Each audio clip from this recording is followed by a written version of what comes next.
জয় হিন্দ। তোমরা নিশ্চয় তোমাদের প্রিয় চ্যানেল ফিলোসফিক্যাল সলিউশন সেন্টার। আমি তোমাদের সঙ্গে রয়েছে বিপ্লব বিশ্বাস। আজকে নিশ্চয়ই তোমাদের জন্য নতুন আরেকটি ভিডিও, যে ভিডিওতে আজকে আমরা আলোচনা করব মনোবিজ্ঞান থেকে অন্তর্দর্শন পদ্ধতিকে, ইন্ট্রোস্পেকশনস যে মেথডটা রয়েছে সেটা, অর্থাৎ মনকে কিভাবে জানা যায় বা মনের যে জানার যে পদ্ধতি কি সেটার উপরে তোমাদের এবার পরীক্ষার জন্য ভীষণ ইম্পর্টেন্ট, ভীষণ গুরুত্বপূর্ণ একটা বিষয় টপিক রয়েছে।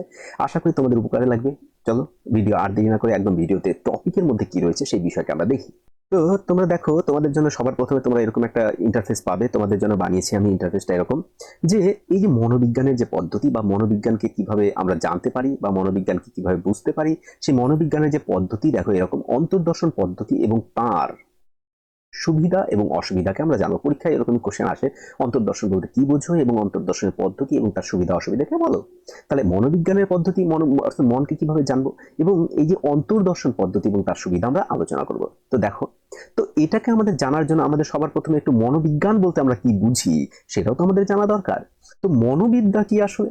মনোবিদ্যা হলো, তোমরা এটা মনোবিদ্যার উপর আমি ডিটেল ভিডিও দিয়েছি, তোমাদের ডেসক্রিপশন বক্সে থাকবে বা আই বাটনে থাকতে পারে, তোমরা সেটাকে দেখে নিও, তাহলে পরিষ্কার হয়ে যাবে। তো আমরা জাস্ট একটু বিষয়কে নিয়ে যাই এখান থেকে, কারণ ওটা আমাদের বুঝতে অনেকটা সুবিধা হবে। মনোবিদ্যা হচ্ছে দুটি শব্দ দিয়ে তৈরি হয়েছে, যে একটা হচ্ছে সাইকোলজি শব্দটা, যে সাইকোলজি দুটি শব্দ দিয়ে তৈরি হয়েছে, একটা হচ্ছে সাইকে আর একটা হচ্ছে দেখো লোগাস। তো সাইকে বলতে আমরা বুঝি মন, ঠিক আছে, আর এই লোগাস বলতে আমরা বুঝি বিজ্ঞানসম্মত আলোচনা। তো সাইকোলজির মানে হচ্ছে যে মনের যে বিজ্ঞানসম্মত আলোচনাকে আমরা কি বলবো, মনোবিদ্যা বা মনোবিজ্ঞান বলবো, তাই না? তো এখানে দেখো যে মনোবিজ্ঞান বলতে আমরা তাহলে যে চেতন মন, যে মনকে নিয়ে আমাদের যে বিজ্ঞানসম্মত যে আলোচনা চলবে তার, সেটাকে আমরা সাইকোলজি বলি। তা মনকে কিভাবে জানা যায় তার জন্য না পদ্ধতি, যে এইটা নিয়ে যেখানে আলোচনা করা হয়, বিজ্ঞানসম্মত যে আলোচনা করা হয়, সেটা তো বুঝে গেলাম যে সেটা হচ্ছে মনোবিজ্ঞান।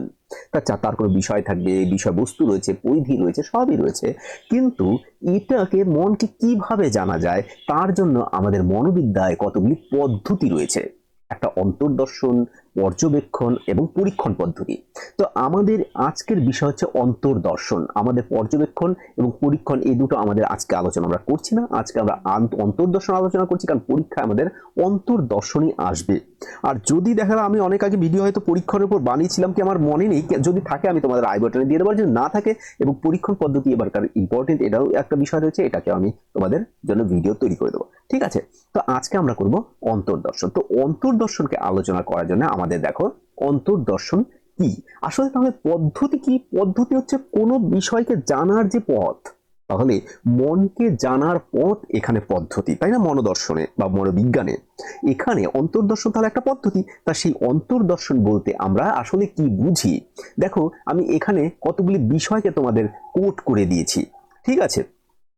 বলতে গেলে যে যদি আমরা যদি এই অন্তর্দর্শনকে যদি বলি, তাহলে বলতে হবে যে কতগুলি এই মানুষ, যে অন্তর্দর্শন বলতে আমরা তাকেই বুঝবো যে মানুষ বৃত্তিকে দর্শন করা বা প্রত্যক্ষ করা, তাই না? তাহলে এই যে যে মানুষ বৃত্তি কি, তার মানে আমি কেমন ভাবছি, আমার মন কেমন অবস্থায় আছে, তাহলে মানুষ বৃত্তি মনের মধ্যে যে অন্তরে ঘটে, এই প্রকার প্রত্যক্ষ কি তাহলে অন্তর্দর্শন বলা হবে। বা যদি আমরা এরকম যদি বলি যে যদি সাধারণ অর্থ যদি আমরা করি এটার, তাহলে দেখো সাধারণ অর্থ যদি আমরা বলি, অন্তর্দর্শন বলতে কি বোঝায়? নিজের মনের প্রতি মনোযোগী হওয়াকে বোঝায়, তাই না? এই যে মানুষ বৃত্তিকে জানা, তাহলে নিজের মনের প্রতি, নিজের মনকে যে মনোযোগী হওয়াকেই তাহলে আমরা বুঝবো, নিজের মন দ্বারা যে মানুষ বৃত্তিকে জানা, আমরা তাকে বলবো মনোদর্শন বা অন্তর্দর্শন। কিন্তু যদি আমরা আরেকটু বিষয়কে যদি দেখি, যে মনোবিজ্ঞানের অন্তর্দর্শন বলতে বোঝায় বিশেষ উদ্দেশ্যকে স্বীয় মানুষ বৃত্তিতে অবলোকন করা। স্বীয় মানে নিজের। তার মানে মনোবিজ্ঞানে অন্তর্দর্শন বলতে আমরা তাকেই বুঝবো যে মানে বিশেষ উদ্দেশ্য সহ, মানে কোনো একটা উদ্দেশ্য থাকবে এবং সেটা নিজের মানুষ বৃত্তিকে অবলোকন করা। অবলোকন মানে দেখা। যদি তোমাদের ভিডিও ভালো লাগে অবশ্যই তোমরা কিন্তু লাইক, শেয়ার এবং সাবস্ক্রাইব করে দিও, ঠিক আছে? তো লাইক করতে দেখো পয়সা লাগে না, ঠিক আছে? সাবস্ক্রাইব করতেও পয়সা লাগে না, অবশ্যই করো। তো তাতে কি হয়, মোটিভেশন তো আমারও আসে, আমি তো তোমাদের জন্য তো তৈরি করছি। তো দেখো, তোমাদের কাজের জন্য এটা। তো মোট কথা কি, তোমাদের যদি উপকারে লাগে তাহলেই না চ্যানেলের সার্থকতা। তো চলো দেখি।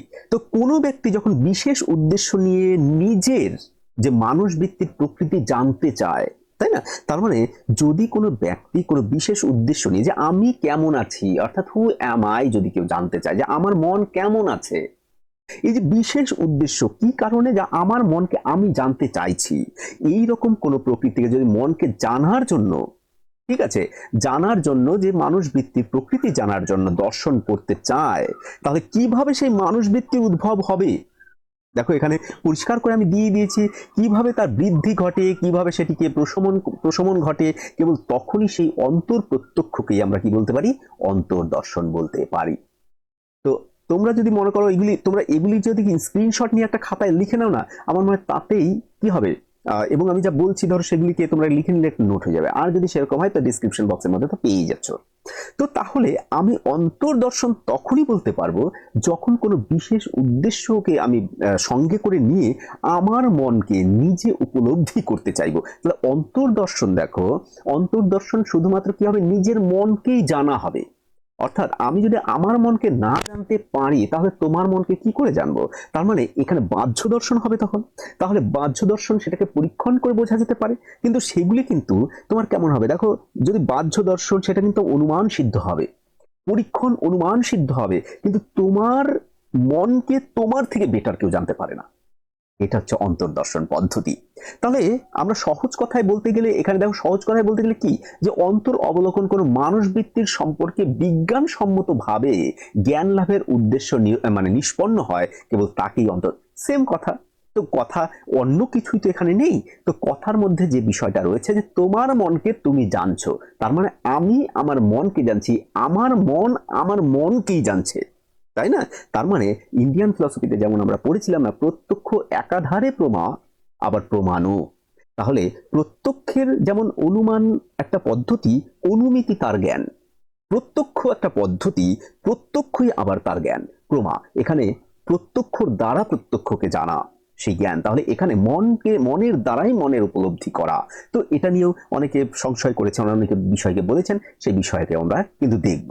তো চলো, তো অন্তর্দর্শনকে আমরা বুঝে গেলাম। এখানে দেখো স্টাউট, মনোবিদ স্টাউট অন্তর্দর্শনের 3টি স্তরের উল্লেখ করেছেন। অ্যাকচুয়ালি অন্তর্দর্শনেরও 3টি স্তর রয়েছে। প্রথম দুটিকে তিনি কি বলছেন, প্রথম দুটিকে প্রাক স্তর মানে প্রাথমিক স্তর, প্রি সায়েন্টিফিক স্তর, এবং তৃতীয় স্তরটিকে, যে প্রথম দুটি স্তর রয়েছে সেটাকে তিনি প্রি সায়েন্টিফিক, এবং শেষের স্তরটিকে তিনি সায়েন্টিফিক বলছেন। দেখো এখানে 1 নম্বর স্তরে কি রয়েছে, 1 নম্বর স্তর অন্তর্দর্শনের প্রাথমিক স্তর বা আত্মচেতনার নির্বিচার স্তর, যেখানে কোনো বিচার বিবেচনা আর চলে না। আর একটা রয়েছে আত্মচেতনার সবিচার স্তর, সেখানে বিচার করে দেখে, কিন্তু এগুলো সব আনসাইন্টিফিক, অর্থাৎ মানে সায়েন্টিফিকের পূর্ববর্তী। কিন্তু মানুষ বৃত্তির স্বরূপ জানার স্তর, সেটা হচ্ছে আমাদের কি বলে, মানুষ বৃত্তি স্বরূপ জানার স্তরটা হচ্ছে আমাদের সায়েন্টিফিক। এটা একটা উদাহরণ দিয়ে কিন্তু আমরা বুঝতে পারি। উদাহরণটা ধরো, যেমন ধরো যদি বইয়ের মতন যদি উদাহরণ বলি, তাহলে বইয়ের মতন উদাহরণ তোমাদের দিতে পারি, সেটা তোমরা পুকুর ভেবে নিতে পারো বা কোনো একটা জায়গা ভেবে নিতে পারো, হতেই পারে। তো দেখো মনে করো যে আমি কোনো একটা সমুদ্র উপকূলে বসে আছি, সেই সমুদ্র উপকূলে বা পুকুর ধারে বসে আছি, সেই পুকুরের মধ্যে কি থাকবে, জল থাকবে। তা জলের যে তরঙ্গকে আমি দেখা গেল, তরঙ্গ আসে, ঢেউ, সেগুলিকে আমি নিরীক্ষণ পরীক্ষা করছি বা দেখছি। এখন ধরো আমার মনোভাব কি হচ্ছে, তাহলে বস্তুমুখী হচ্ছে। তা বস্তুমুখী মনোভাবের বিষয় কি আসলে, বাহ্য বস্তু, সেই তরঙ্গমালা, তাই না, বাহ্য বস্তু, যেটা আমার বাহ্য বস্তু। কিন্তু এক্ষেত্রে কেমন হচ্ছে, যে বস্তু মানে বস্তুমুখী যদিও হয়, তবুও সেটা কিন্তু আমার আত্মচেতনা সম্পর্কে কিন্তু কোনো বোধ নেই, তাই না? কেন আত্মচেতনা সম্পর্কে বোধ নেই, যে সেই সময় আমার সেটা আত্মচেতনা সম্পর্কে বোধ নেই। তাহলে দেখো এখানে যে তরঙ্গমালাকে দেখছি, এমন বলা আমাদের ঠিক হচ্ছে না কিন্তু, যে আমরা সেই সম্পর্কে বোধ নেই। আমাদের অ্যাকচুয়ালি সেই তরঙ্গমালার কিন্তু অবশ্যই আমাদের বোধ আছে, আমরা নিরীক্ষণ করছি, আমরা দেখছি বিষয়কে। তাহলে এই যে নিরীক্ষণ করার যে প্রক্রিয়া বা মানস প্রক্রিয়া, সেই সম্পর্কে মানে আমার অস্পষ্ট একটা চেতনা রয়েছে। আর এই আত্মচেতনার যে অস্পষ্ট রূপকেই কিন্তু স্টাউট বলছেন এটা অন্তর্দর্শনের একটা প্রাথমিক স্তর, যেটাকে তিনি প্রথম স্তর, প্রথম ধাপের মধ্যে রেখেছেন। এই স্তরে আমাদের কি হয়, এই স্তরে আমাদের অ্যাকচুয়ালি আত্মচেতনা সেই নির্বিচার ভাবে থাকে, নির্বিচার স্তরে থাকে, আত্মচেতনার এক নির্বিচার স্তর বলা যায়। আবার যদি যেমন সবিচার স্তরকে যদি আমরা বলি, সেই সবিচার স্তরে ধরো সেই একই জায়গায় আমরা বসে আছি, আমরা বসে বসে দেখছি, এবং কোনো ব্যক্তি আমায় জিজ্ঞেস করলো যে তুমি কি দেখছো, এবং আমি তার উত্তরে যখন বলছি যে তরঙ্গ মালাকে দেখছি, তাহলে কিন্তু আমার কি সবিচার স্তর শুরু হয়ে গেল, অর্থাৎ আমি বিচার করার সক্ষম হচ্ছে এবার যে আমি কি দেখছি কি আসলে। ঠিক আছে, এমন সময় যে আমি যখন উত্তর দিচ্ছি সেই মানুষ প্রক্রিয়ায় আমার কিন্তু মনোযোগের বিষয় হলো একটা, যে সামনে আমার একটা বিষয় রয়েছে। এই তরঙ্গমালাকে যখন আমি দেখছি বা মানে বিষয়ে আমার কি হচ্ছে, বিষয়মুখী মনোভাব আমার আত্মগত ভাবে পরিণত কিন্তু হচ্ছে, তাই না? এই যে বিষয়গত বিষয় আমি আত্মগত, যে আমি আত্মগত করছি তারপর বলছি। তাহলে স্টাউট এই স্তরকে, সে দ্বিতীয় স্তর যে সবিচার স্তর, সেই তোমাদের এখানে দেখো সবিচার স্তর লেখা রয়েছে, সেই সবিচার স্তরের মধ্যে কিন্তু এটাকে পড়ছে। অর্থাৎ এই যে যে 2 নাম্বারটা আমি তখন বললাম, তো এইবার দেখো আমরা 3 নাম্বারটাও বলবো, যে সবিচার স্তরকে মানে সবিচার স্তর বলা যাবে, সে তরঙ্গমালাকে দেখছি, এটা করছি সেটা করছি ইত্যাদি। কিন্তু এই তরঙ্গমালা দেখার সঙ্গে সঙ্গে আমাদের নানাবিধ প্রশ্ন দেখা দেয়।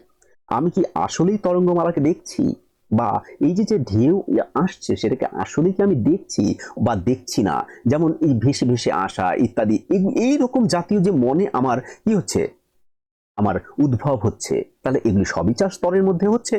তাহলে যে আত্মচেতনার যে সবিচার স্তর বলা যাবে। কিন্তু যদি এমন হয় যে দ্বিতীয় স্তরে যে আত্মচেতনার যে সবিচার স্তর হলেও সেটা বিজ্ঞানসম্মতভাবে কিন্তু তাকে স্তর বলা যায় না, তাই না? তাহলে এক্ষেত্রে আমরা কি করতে পারি?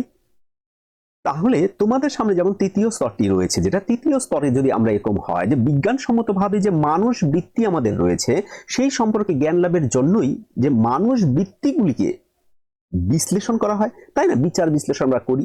এই স্তরে আমরা যে জ্ঞাতব্য যে বিষয়গুলি আমাদের রয়েছে, সেই জ্ঞাতব্য বিষয়গুলির মানে এই যে তরঙ্গমালাকে দেখা অথবা ভয় পাওয়া, বিস্ময়বোধ উদ্ভব হচ্ছিল কিনা, সেই সব প্রকৃতিকে আমরা যখন কি করি, আমরা তখন কিন্তু ধীরে ধীরে ওগুলিকে ভাবতে শুরু করি। তাহলে এই যে বিষয়ের প্রকৃতি কি প্রকার, সেই বিষয়ে কিন্তু আমাদের মাথায় কিন্তু কোশ্চেন উদ্ভব হয়।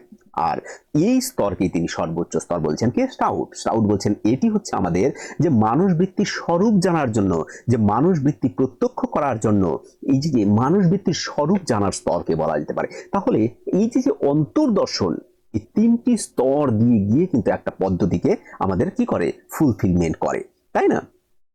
তো এইবার চলো আমরা আর একটু সামনে যাই। আমরা এইবার দেখি যে আমরা অন্তর্দর্শনকে তো বুঝে গেলাম, এগুলোর মানে গুণকে আমরা দেখার চেষ্টা করি। আমরা দেখবো একটা দোষ আর একটা গুণ দেখবো, তাহলে গুণ রয়েছে, আমরা গুণকে দেখি। তার অন্তর্দর্শন কি? অন্তর্দর্শন মনোবিদ্যার প্রধান বা মুখ্য পদ্ধতি বলা চলে। ঠিক আছে, অন্তর্দর্শনকে আমরা কি বলতে পারি, যে অন্তর্দর্শন হচ্ছে আমাদের প্রধান বা মুখ্য পদ্ধতি। তাহলে এটা পর্যবেক্ষণ অথবা পরীক্ষণ যে পদ্ধতি আরোগুলি রয়েছে, সেগুলি প্রয়োগের ক্ষেত্রে কিন্তু আমাদের অন্তর্দর্শন করতেই হয়। যেমন অন্যান্য প্রমাণগুলি প্রত্যক্ষের উপর নির্ভরশীল, ঠিক তেমনই পর্যবেক্ষণ বলো, পরীক্ষণ পদ্ধতি বলো, সে সবই কিন্তু আমার কি অন্তর্দর্শনের উপর নির্ভরশীল। আমরা আরো যেমন বলতে পারি, অন্তর্দর্শন কি? অন্তর্দর্শন পদ্ধতিতে ব্যক্তি তার নিজের মানুষ বৃত্তি সম্পর্কে প্রত্যক্ষভাবেই কিন্তু জ্ঞান লাভ করে, তাই না? আমরা কিছুক্ষণ আগেও দেখলাম এখানে ব্যক্তি নিজের জ্ঞান নিজেই উপলব্ধি করতে পারে, আর কিছুর দরকার নেই। তাহলে এগুলি তো একটা গুণ, বিশেষ গুণ। আমাকে আমি জানতে পারছি আমার মনের অবস্থা কি, what is the state of affairs of my mind, তাই না? তাহলে অন্তর্দর্শন পদ্ধতি প্রয়োগে মানে কম ব্যয় সাপেক্ষ, অর্থাৎ অন্তর্দর্শন পদ্ধতি প্রয়োগ ব্যয় সাপেক্ষ নয়, অনেক খরচা করার দরকার নেই। তুমি তোমার মনকে তুমি বসে নিজেই কিন্তু তার জন্য আমাদের কিন্তু একাগ্রতার কিন্তু প্রয়োজন হবে। অর্থাৎ মনকে শান্ত করা, মনকে উপলব্ধি করতে গেলে তোমার কি করতে হবে? মনকে শান্ত করতে হবে। ঠিক আছে, এটা একদম পয়সা ছাড়া, এটা কোনো পয়সা টয়সা লাগে না। তুমি যেমন ছিলে তেমনই আছো, কিন্তু তুমি তোমাকে জানছো। ঠিক আছে, অন্তর্দর্শন ব্যক্তির ইচ্ছা নির্ভর, সে যখন খুশি তখনই কিন্তু তার মনকে জানতে পারে, তার মানে এটা তার ইচ্ছার উপর নির্ভর করে। ঠিক আছে, আর একটা রয়েছে যে অন্তর্দর্শন পদ্ধতির মাধ্যমে নিজ মানুষ বৃত্তি সম্পর্কে জ্ঞান লাভ করা গেলে অপরের মনকে সহজেই জানা, অর্থাৎ তার দেখো এটা বাহ্য প্রত্যক্ষণ, তাই না? তাহলে আমি যদি আমাকে জানতে পারি, তার third person account of consciousness ফিলসফিতে কিন্তু রয়েছে, দেখবে first person account of consciousness, third person account of consciousness, সেখানে কিন্তু একটা শব্দ রয়েছে ইমপ্যাথেটিক অ্যান্ড সিম্প্যাথেটিক। যদি আমাকে জানতে পারি, তাহলে অপরকেও জানতে আমার সুবিধা হবে। যেমন ব্যথা বেদনা বহু কিছু আমি কিছুটা দেখতে পারবো, পরীক্ষা করে দেখতে পারি, তাকে অবজারভেশন করতে পারি, মানে পর্যবেক্ষণ করতে পারি, এবং নিজের অন্তর্দর্শনকে প্রয়োগ করে তাকেও বুঝতে পারি। তাহলে এগুলি অনেক গুণ আমাদের মধ্যে রয়েছে, এই অনেক গুণগুলি আমরা কিন্তু লক্ষ্য করে দেখতে পারি। তাহলে এবার চলো আমরা এগিয়ে গিয়ে আরেকটু দেখে নিই অন্তর্দর্শনের ত্রুটিগুলিকে দেখি। তো অন্তর্দর্শন নিতান্ত ব্যক্তিগত বা পাত্রগত পদ্ধতি বলা যায়। কেন? কারণ হচ্ছে এখানে দেখো শুধুমাত্র নিজেকেই জানা যায়, অপরকে তো জানা যায় না, কারণ অপরকে জানতে গেলে আমার নতুন পদ্ধতি দরকার হয়। কিন্তু দেখো একটা জিনিস কিন্তু বললে ভুলই হচ্ছে এখানে, কারণ এটা দেখো সাবজেক্টিভ যদি হয়, মনে করো শুধুমাত্র সাবজেক্টকে জানতে চাইছে, কিন্তু এর দ্বারাই কিন্তু এর উপর নির্ভর করে কিন্তু পর্যবেক্ষণ পরীক্ষণ কিন্তু নির্ভরশীল। এখানে দেখো যদি আমরা বলতে চাই তাহলে এখানে আমাদের বলতে হচ্ছে যে এই যে যে মনে করো যদি বলি এটার বিপক্ষে যে এই বিরুদ্ধে এই বক্তব্যটা সঠিক হয়নি, কেন মনোবিদ কোহেলার বলেছেন এই অভিযোগ কোনোভাবেই কিন্তু এটার উপর কিন্তু কাজে লাগে না। কেন? তার জন্য বলছেন যে এটি পর্যবেক্ষণ ও পরীক্ষণের বিরুদ্ধেও কিন্তু অ্যাকচুয়ালি প্রযোজ্য, কিন্তু কারণ পর্যবেক্ষণের সময়ও বা পরীক্ষণের সময় কিন্তু এরকম আমাদের দরকার পড়ে। যেমন আমাদের যেমন মানুষ ভিত্তিকে যদি কেবল জানতে হয়, আমরা সরাসরি তো জানতে পারি না, তাকেও তো অনুমান লব্ধভাবেই জানতে হয়, সেটা তো সাবজেক্টিভ। তো এক্ষেত্রে আমরা এই বিষয়কে আমরা বলতে পারি না। কিন্তু যেহেতু অবজেকশন করেছে, এই যে ত্রুটিগুলি রয়েছে অবশ্যই কিছু না কিছু ভাবে ব্যক্তিগত বা পাত্রগত, অবশ্যই এটা তো ঠিক ঠিক বলেছেন, তো এটা নিয়ে কোনো সন্দেহ নেই। 2 নম্বরে বলেছেন যে অন্তর্দর্শন যে পদ্ধতিটি রয়েছে, এই অন্তর্দর্শন পদ্ধতি মানে অন্তর্দর্শনে একই সঙ্গে দুটি বিষয়ে মনোনিবেশ করতে হয় অ্যাকচুয়ালি। কেন?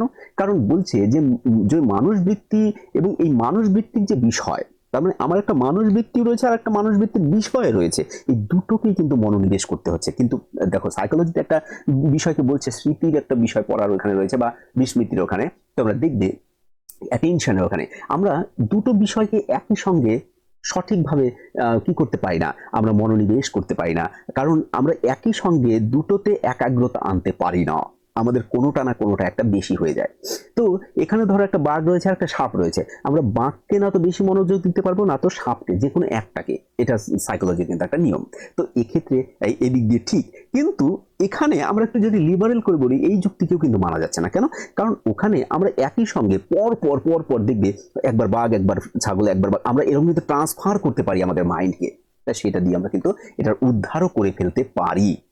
আবার যেমন বলা হয়েছে দেখো 3 নম্বরে বলা হয়েছে যে অন্তর্দর্শনে মনই মনকে জানে বলে মন দ্বিধা বিভক্ত হয়ে পড়ে। ঠিক আছে, কিভাবে দেখো যে অন্তর্দর্শন যে এখানে কি মনই জ্ঞাতা, তাই না? আবার মনকেই জানতে হবে, মনই সেই বিষয়, তাহলে মন যেমন জ্ঞাতা আবার মনই জ্ঞানের বিষয়, তাই তো? তাহলে এক্ষেত্রে আমাদের অনেক সময় হয়, কিন্তু যেমন ধরো মানে যেমন কান্ট বা কৌথ, এরা এরা কি করেছেন যে মন সর্বদা জ্ঞাতা, কখনো জ্ঞানের বিষয় হতে পারে না, মন দ্বারা মন ভিন্ন অন্য বস্তুকে জানা যায়, মনকে জানা যায় না, কাজেই অন্তর্দর্শন সম্ভব হয় না।